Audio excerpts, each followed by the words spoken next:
That's all right. Sometimes it happens, especially when this bling arrives from Lundahl Labs directly here. You guys don't know what's in here, and I'm not going to tell you. I'll explain it to you in a bit, I meant, because all the copper, the iron, the non-iron that's in here is all pretty much custom and made for the next things to come. What are they? Well, whatever, guys. I mean, it's got Lundahl written all over it. There's no use for me to play dumb. They're transformers. They're all kinds of transformers. And so I wanted to take this opportunity to show you guys the custom iron pieces that have come in from Lundahl, and to tell you about the projects that are coming up with these new transformers. At the end of the review, let's put it this way, let's throw in a few words, just two, about why I'm banging away at having these things made, and especially why I'm so masochistic as to throw a few €1,000 worth of various metals here on the table for no apparent reason. Let's see. In the meantime, let me make the introductions, because there are some really interesting things. But beyond the component itself, that's interesting to me, that I designed it, that I made it, etc. But what's interesting to you is what these transformers are going to do. So let's start. From the small ones, well, come on, these are not strangers. A bunch of interstage transformers for the DAC1 came in. That is, the transformers that connect the actual converter stage with the output stage. Core, amorphous, wound with copper cardas in short little toys. But these we already recognized, so I put them here just to make up the numbers, and because I restocked them a little bit, because they had been hanging just a little bit with stock. The interstage transformers for the DAC1 give me the green light to show you the big brothers. The interstage transformers for the DAC1 are identical on paper to the transformer used in the DAC1. However, there is a significant difference in terms of the materials used. The prototype for the DAC1 utilizes a bigger core made of high permeability nanocrystalline material. This core introduces a whole range of technical benefits. The output transformer has already been experimented with, played, and has received positive feedback when employing nanocrystalline cores. To present a clear comparison, the dimensions of the old output transformer are juxtaposed with the dimensions of the new nanocrystalline core. It is important to note that these new transformers are wound on the same core as the output nanocrystalline core. It's a copying nanocrystalline between the DAC. The output stage and the final stage present such vastly different dimensions that incorporating the transformer successfully into the DAC Uno will require a significant redesign. It may even undergo a name change and will no longer be called the DAC1 once these transformers are integrated. However, once they are permanently installed, the DAC1 will likely transform into a completely different entity, no longer resembling the DAC1 due to the noticeable disparities in performance and cost. This is primarily due to the distinct variation in functionality and inherent cost discrepancy between the two versions. Perhaps they will justify the creation of a new name. Let's put them aside, because in talking about nanocrystalline cores, I would venture to bring up, yes, it's still the same core with different windings, because I really like this core a hell of a lot, the prototype, and here I'm really crossing my fingers because I have good hopes on that other one, but here we're really at the beginning of development, and this is the prototype, very prototype, of the step-up transformer for MC cartridges, made again on the large nanocrystalline core. Normally, the size of an MC step-up can be similar to this. However, it's evident that if you utilize cores of this specific size or cross-section, certain modifications may be required. We remain hopeful and optimistic about the outcome, as I still need to conduct tests on these cores. After I finish shooting videos, I plan to head to the laboratory, connect them, and observe the results of my initial attempt at designing such a step-up. I am genuinely curious but also slightly apprehensive, as these components may need to be dismantled and discarded if they don't meet the desired standards. Regardless, we will wait and observe what unfolds. Lastly, it is important to note that among the transformers, this particular one holds a significant position. Is the output transformer. for our new DAC. Cheap, pass me that term, is a little bit of a stretch. It's not really going to be cheap, it's going to be quite expensive, but it's going to be cheaper than the DAC one in some ways. It will be, the solid-state device will utilize a straightforward output circuit, constructed using extraordinary JFETs. However, I will disclose more details about these unique JFETs and the new DAC later on. This here is the output transformer we're looking at. You should know this is the same output transformer like the DAC Uno, but the winding is slightly modified to make it fit properly. Solid-state electronics instead of tube electronics. However, the core and winding type of the DAC Uno are identical. Thus, it is not a particularly inexpensive item. However, it bears noting that this item is not a highly affordable purchase. There are finally about 10 definitive. With anticipation, we unwrap the small Enigma, and to our delight, we find it has arrived in pristine condition all the way from Sweden. A little bit of stuff has to be taken out here because there is just enough material to keep these gentlemen from falling apart in transit. And let me to introduce yourselves. These are a little more difficult to handle, so here they are, the output transformers for the amplifier. Single-ended 845. A whopping 5 kilograms of iron and copper. The exquisite winding done by Mr. Lundahl makes it ready to be effortlessly operated by a pair of tubes, ensuring the ease of use of L-Rog. Driven by transformers, of course. These gentlemen encirclements are encirclements which harbor capacities approximately around 150-160 units utilized in the push-pull technique. We employ them to extract about 10, maybe 12.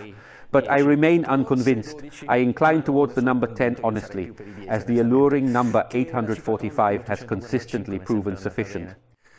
Well, double C, with very good lamination. The copper windings are relatively short, resulting in minimal losses. The iron's large core ensures minimal losses and distortion with efficient performance. Are derived from a Lundahl model that is already manufactured, but with specifications a little bit different. Those of you who have watched past videos know that I have done some 845 here and there. Well, here we have someone who also watches these videos of the 845. These videos follow a certain pattern and sizing.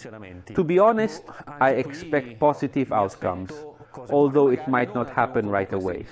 These are not experiments that yield immediate success, unfortunately for me, since they tend to be quite expensive. However, I am hopeful that I will be fairly close to achieving the desired results. Perhaps with only a few more adjustments, we will reach the desired level of excellence in the final 845. By excellence, I mean the exact quality I am aiming for. Obviously, the videos themselves are displayed in their simplest form, without any additional features. They will need to be protected and encapsulated somehow. Well, we'll see how to handle that aspect. Anyway, it's already them. The core on which to base the design is the final one, so the differences will likely be unseen within these windings, if there are any.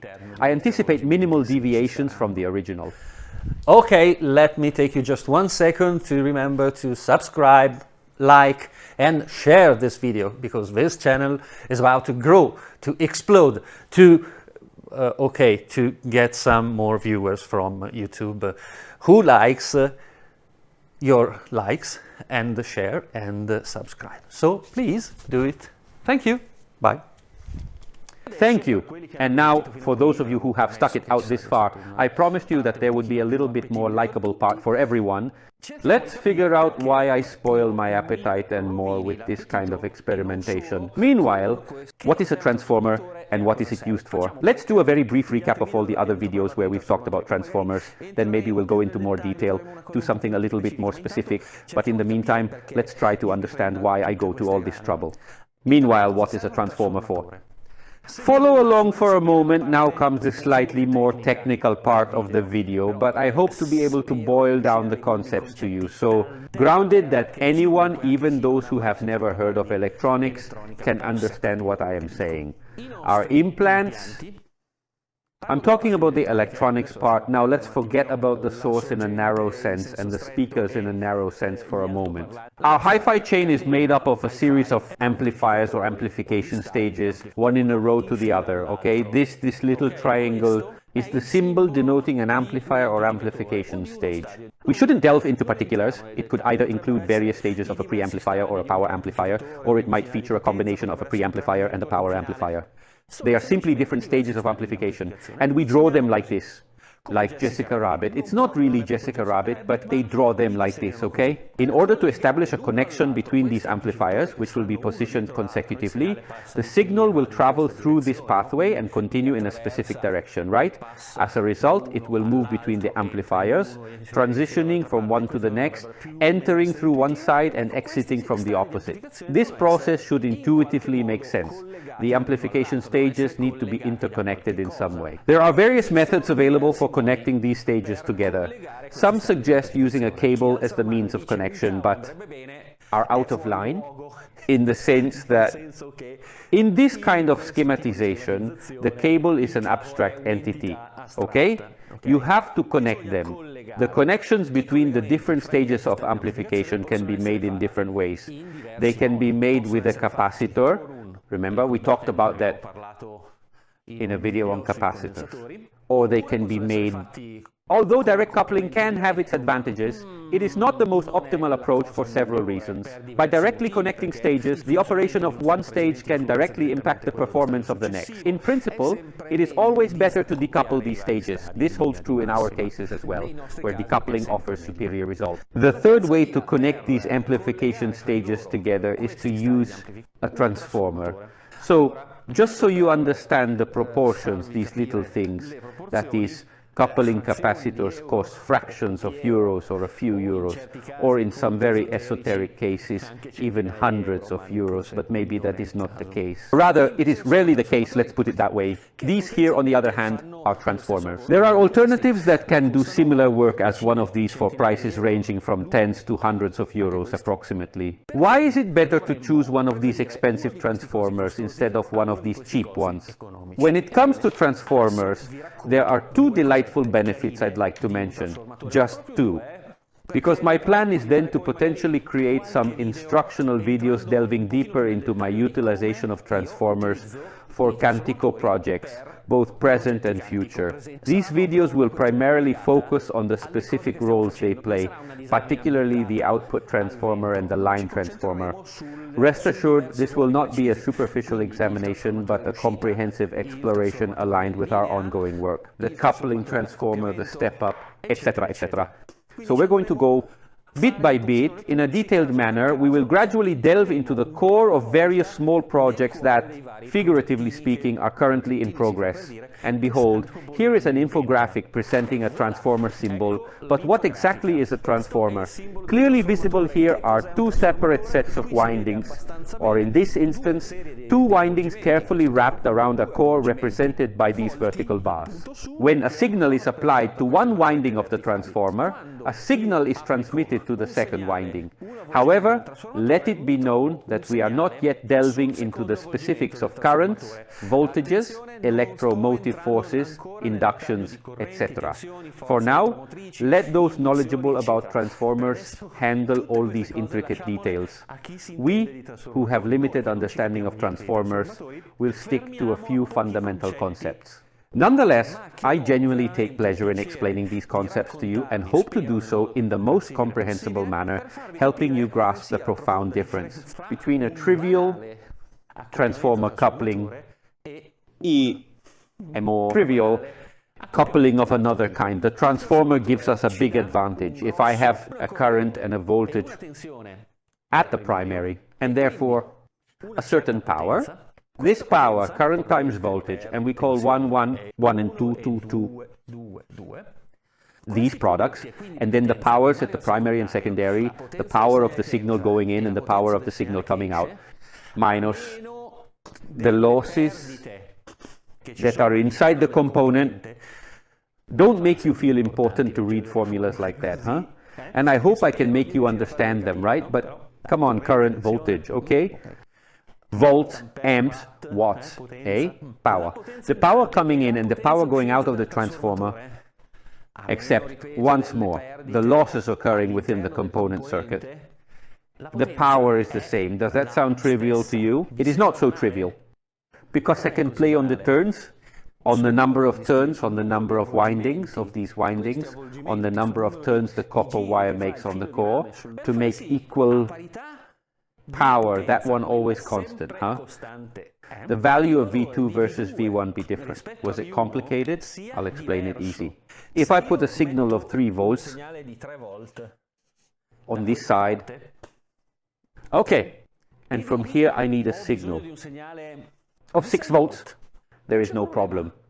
As long as I'm going to put totally random numbers on you now, because otherwise trouble, 10 turns this way, 20 turns this way, and my transformer, which sees a 3 volt signal coming in, gets me a 6 volt signal out. Miracle? Whatever. Miracles of electromagnetic induction. This gives us a lot of advantages though, because beyond changing the amplitude of a signal, I can also play on the current parameter, current amplifier. If on this side, let's just say we have a really pleasant tube, and on this side, I have a nice speaker. What is the problem? This tube can give me so much voltage and so little current. While the speaker, lots of current and all in all little voltage. If I play on this thing here, I can make sure that this device, which with this kind of loudspeaker would not really talk, because this one has an output impedance of 1000 ohms, and this one has an internal impedance of 8 ohms, so an insane impedance imbalance, one with the other would not talk to each other, in the sense that this would drive this very badly. Well, if I do a smart thing and use a transformer with a certain transformer ratio, lower than 1 ensures that the high voltage output signal from this device, which works at high voltage, so it has a very wide voltage swing, i.e. 100, 200 volts peak to peak, something like that, become a few volts.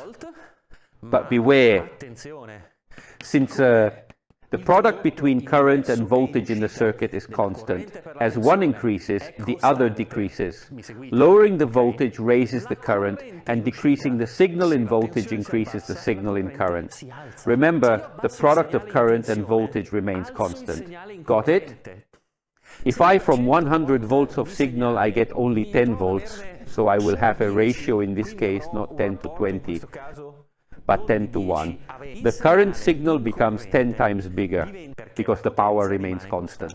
And at this point you could also throw in there an account of the output impedance of this thing, which from 1000 volts with a ratio of 10 to 1, from 1000 ohms becomes 10 ohms.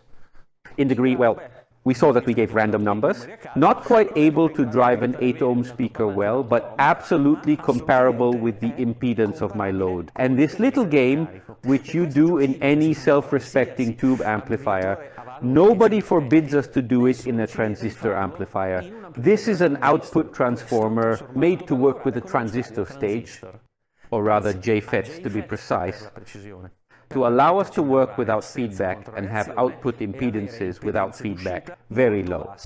This advantage is enormous, because the fact that we can have couplings in which we preserve. When it comes to the power passing through the coupling mechanism, a direct coupling or an RC coupling cannot achieve the same level of efficiency. In fact, using these types of couplings results in significant losses which can be difficult to quantify and elaborate in a brief video explanation. We will delve into this topic further in technical videos specifically dedicated to this subject. This technical, in-depth analysis will unveil the considerable advantages of utilizing proper coupling methods. Preserving the power passing through our couplings also means safeguarding the information that traverses from the power amplifiers to the speakers. However, this concept is equally applicable to scenarios where power is transmitted from an MC phonograph cartridge to a pre-phone unit, or from a converter to the output stage of the DAC, from the DAC to the preamplifier, and so on. If for each coupling we manage to have an information loss that is 100 times less than a standard coupling, you understand that at the end of the chain, our system To put it really in very simple terms, sounds a different way. What is the problem? That this costs nothing and these cost a bang. But in these cases, I really have nothing else to say except that it is worth putting your hand in your wallet if you feel you should, if not. Friends as before, but in these cases, as far as I am concerned, as you can see, it is absolutely worth putting your hand in your wallet and getting these miraculous contraptions that are transformers. Okay, we started off light and then also spiffed up some math, but it was necessary in order to introduce to you. In the near future, I will be sharing a comprehensive series of content centered around the various transformers that I am currently working with. This collection of work holds great significance in the progress of my development, and it will soon be unveiled under the Song brand. With a little luck, the release should occur within the next few months rather than years. In any case, I sincerely hope that you have found some valuable information to assist you in discerning between circuits and devices of true quality and those that are merely cleverly marketed with peculiar names and superficial designs, lacking substantial and practical value. And from these screens, it's all, we will see you in the next video.